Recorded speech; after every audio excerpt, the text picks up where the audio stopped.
네, 안녕하세요. 김기영입니다. 뭔가 좀 오랜만에 인사를 드리는 것 같네요. 네, 그래서 오늘 세션에서는 이 중국 중앙은행의 디지털 화폐에 대해서 한번 얘기를 해보려고 하는데요. 이미 언론 보도가 됐고, 이 블록체인 업계에서는 상당히 뜨거운 감자인데요. 이 중국 인민은행이 세계 중앙은행 중 처음으로 디지털 공간에서 활용되는 화폐를 내놓을 예정입니다. 쉽게 설명을 드리면요. 이 블록체인 기술을 기반으로 하는 이 디지털 화폐를 이 민간 기업이 아닌 중앙은행이 선보이는 건데요.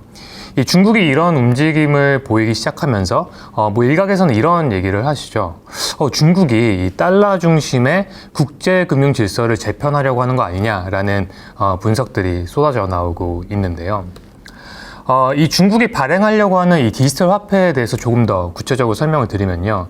이 중국의 중앙은행이죠. 이 인민은행이 이 시중에 유통되는 총 화폐량과 또 그리고 디지털 공간에서 결제되는 화폐량을 분석해서 이를 바탕으로 디지털 화폐를 별도로 공급을 하겠다라는 겁니다.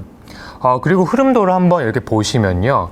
이 인민은행이 디지털 화폐를 시중은행에 공급을 하고 또 그리고 시중은행은 개인과 기업 등의 이 특정 비율로 위안화를 디지털 화폐로 바꿔주는 그런 역할을 하게 되는 건데요. 이제 그렇게 되면 저희 같은 소비자들, 금융 소비자들이죠. 이 소비자들은 이 디지털 화폐를 온라인이나 모바일 결제에 사용할 수 있게 되는 것입니다. 그럼 이에 대한 시장의 반응, 이 전문가 집단의 반응은 어떨까요? 한번 살펴보도록 하겠습니다. 이 첫 번째로 JP 모건 살펴보도록 하겠습니다. 이 첫 번째로 JP 모건의 입장인데요. 이 얼마 전에 보고서를 하나 공개를 했어요. 근데 여기서 이런 얘기를 했습니다. 이 중국 디지털 화폐의 확장세가 심상치 않다. 그리고 이 중국 디지털 화폐는 아직은 지급준비 화폐로서 달러가 지니고 있는 지위를 바로 흔들 수는 없다. 근데 하지만 무역결제나 국제송금 등에서 편의성이 입증이 되면은 이 달러의 지위를 점차적으로 밀어낼 수 있을 것이다 라고 주장을 했고요. 또 그리고 두 번째는 바로 한국금융연구원인데요. 여기서도 최근에 이제 발행한 정기 간행물 같은 게 있어요. 거기서 이제 이런 얘기를 했습니다. 중국이 디지털 위안화를 1대1로 국가들과 무역 및 국가 송금 등에 활용을 하게 되면 위안화의 입지가 올라갈 수 있다라고 JP모건과 상당히 유사한 얘기를 했고요. 그러면서 구체적으로 이런 말도 했습니다. 방금 말씀드린 이 중국이 오랜 기간 심혈을 기울인 1대1로 국가들과 코로나 사태를 통해 중국 보건 외교 혜택을 입은 국가들은 달러 대신 디지털 위안화를 사용할 수 있다, 사용을 희망할 수도 있다라는 메시지도 함께 전달을 했습니다. 그리고 세 번째로는 제가 이전 강연에서도 얘기한 페이스북의 CEO 마크 저커버그인데요. 이 저커버그 같은 경우는 제가 이전에도 말씀을 드렸듯이 이 중국의 디지털 화폐가 시장을 선점해서 미국의 위치를 위협할 수도 있다라는 프레임을 가져가고 있고요. 또 이게 한국금융연구원의 주장과 마찬가지인데요. 이렇게 말을 하고 있습니다. 이 중국이 1대1로 프로젝트의 일부로 디지털 위안화 계획을 추진하고 있고 이를 아시아 지역 그리고 좀 더 나아가서는 아프리카 내 영향력을 확대하는 데 활용하려 하고 있다라고 얘기를 했죠. 또 그러면서 이 미국계 기업인 페이스북이 리브라를 먼저 발행하지 않으면 미국은 세계의 금융 패권을 잃어버릴 수도 있다라는 경고장을 던졌습니다. 자, 그럼 여기까지 해서 저희가 중국의 디지털 화폐가 대충 어떻게 돌아가고 또 시장에서 어떻게 반응하는지를 간단하게 살펴봤는데요. 그럼 이제 그 다음으로 이제 저희가 궁금한 건 이런 거죠. 아니 도대체 왜 이렇게까지 화폐에 집착을 하는 거냐 라는 건데요. 이 부분에 대해서는 제가 예전에도 말씀을 드렸죠. 제가 뭐라고 했죠? 그쵸. 이런 메시지를 제가 드렸습니다. 이 미국이 전 세계에서 가장 강력한 국가인 이유는 압도적인 군사력도 있고 또 전통과 역사를 자랑하는 최고의 교육 시스템도 있지만 가장 큰 건 바로 이거, 화폐입니다. 바로 US 달러가 세계 기축통화라는 건데요. 그러니까 요즘에도 저희가 보면은 이 코로나 때문에 미국 경제가 완전히 바닥임에도 불구하고 뭐 무제한 양적 완화하겠다라고 떵떵거리고 있는 거잖아요. 근데 이게 만약에 달러가 기축통화가 아니라면은 불가능한 얘기인 거거든요. 이제 그만큼 이 화폐 주도권을 가지고 있다라는 거는 어마어마하게 중요하다라는 건데, 그렇기 때문에 미중 전쟁에서 이 중국이 미국과 경쟁하기 위해서는 이 화폐에 대한 장악력을 가지고 오는 게 매우 중요하다라는 거죠. 근데 또 중국이 바보가 아니잖아요. 그러니까 이 친구들도 아는 거예요. 그러니까 중국이 기존의 방식으로는 흐름을 가져오기 어렵다. 또 그러니까 새로운 방식이 필요하다. 근데 이 디지털 화폐라는 녀석은 게임 체인저가 될 수도 있겠다. 이거면 잘하면 이 미국과 승부를 제대로 해볼 수도 있겠다라는 생각을 하고 있는 것입니다. 그러면서 이 DCP라고 불리우는 이 중국판 디지털 화폐 도입에 강한 드라이브를 걸고 있는 거고요.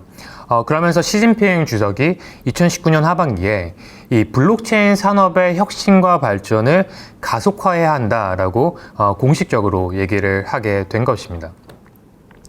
그리고 이 디지털 화폐를 알리바바의 알리페이나 이 텐센트의 위챗 안에서 사용할 수 있도록 만들어 줄 것으로 보이고 있고요.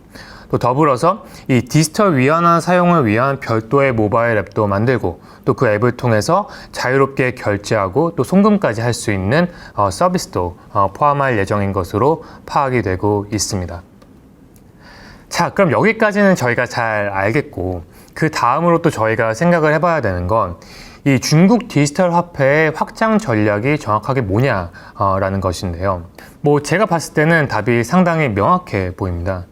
제가 블록체인 쪽에서 개인적으로 멘토로 생각하시는 분도 비슷한 말씀을 하셨는데요. 이 뭐냐면요.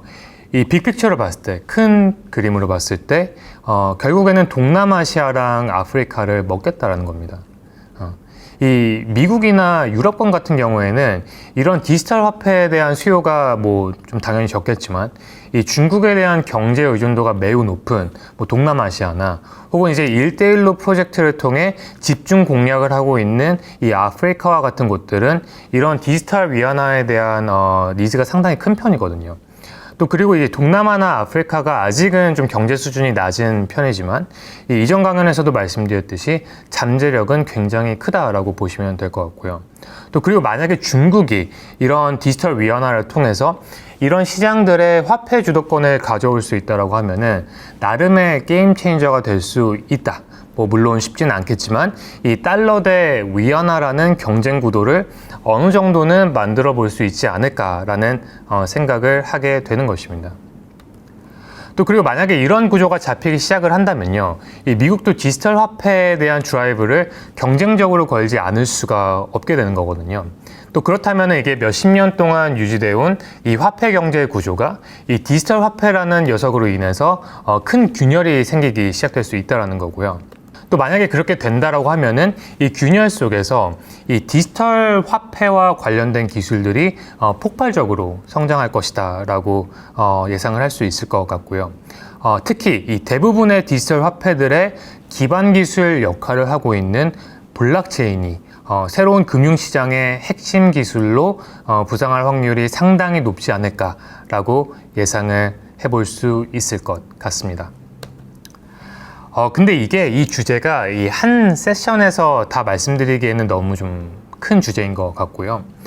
그래서 다음 주에는 오늘 강연에 이어서 이 디지털 화폐가 이 블록체인 산업과 어떻게 연계가 되는지, 또 그 블록체인이 이 안에서 어떤 역할을 하는지에 대해서 조금 더 구체적으로 얘기해 보는 시간을 갖도록 하겠습니다. 자, 그래서 정리를 한번 해보면요. 이 미국과 중국의 패권 전쟁은 계속될 수밖에 없다. 그리고 이게 결국은 경제라는 단어가 이 전쟁의 핵심 키워드가 될 수밖에 없는데, 이에 대해서 많은 분들이 인식하지 못하고 있지만 이 디지털 화폐라는 녀석이 여기서 결정적인 분수령이 될 수도 있다라는 거고요.